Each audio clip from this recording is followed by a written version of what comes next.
Warner Brothers deal is quickly coming to a close. However, there is a spanner in the works. Warner Brothers put itself up for sale a few months ago. Paramount was the first people to come out and put in a bid, trying to latch onto that after they were recently acquired by Skydance only a few months before that. Then other people started throwing their hats in the ring, including Universal, some Saudi Arabia investors, and Netflix, surprisingly enough. We found out this last week that Netflix had the winning bid. There's still a lot to go through. There's still a lot of government approvals. The deal is signed, but it's not finalized yet. Anything can happen, and something crazy did happen.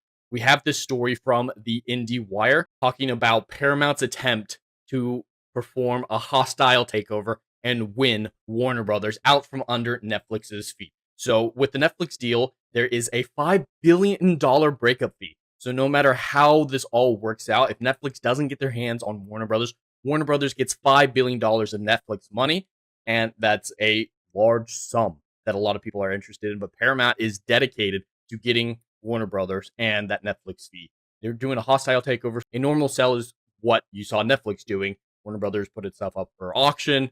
Netflix offered a bid that was accepted. The deal was finalized, and all that information was put out in the contract. A hostile takeover, on the other hand, is when another company isn't able to purchase it outright like they would otherwise want to. So they go directly to the different investors and shareholders of a company, buying out individual shares, individual stocks of the company to try to get a controlling share, which means they can do whatever they want with the company. They effectively own it if they can control enough shares.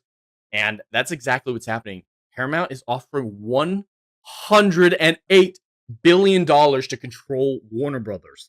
That's quite larger than Netflix's $87 billion deal. There's so much money on the table. And I don't know who I want to win in this scenario. Netflix, I do believe, is the worst case scenario of potential buyers. But if Paramount is this desperate, I don't know what's going on. Why are they so desperate to purchase Warner Brothers, especially after they were recently acquired by Skydance? Skydance shouldn't be spending this much money and dealing with another merger in the midst of the Paramount merger. That is so much to deal with at one time. And $108 billion is an astronomical sum. We're going to see a lot of chaos ahead. We're going to see Warner Brothers being dragged back and forth between Netflix and Skydance Paramount. Warner Brothers has a rich history in cinema for a century. We don't want to keep seeing this consolidation of studios. You don't want to keep seeing Amazon's buying MGM's or Disney's buying 20th Century Fox. The more this happens, the more it's going to happen, and the less independent the filmmaking sphere will be. I'm quite disappointed that the sale is even happening, but I do like that the Netflix deal is at least in question at this point. Hopefully it can be destroyed by this. Whether or not Paramount gets it in the end, hopefully Netflix doesn't. There isn't time for an alternative.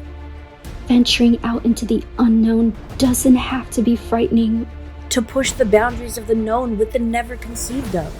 Today the world will remember who we are and never forget it.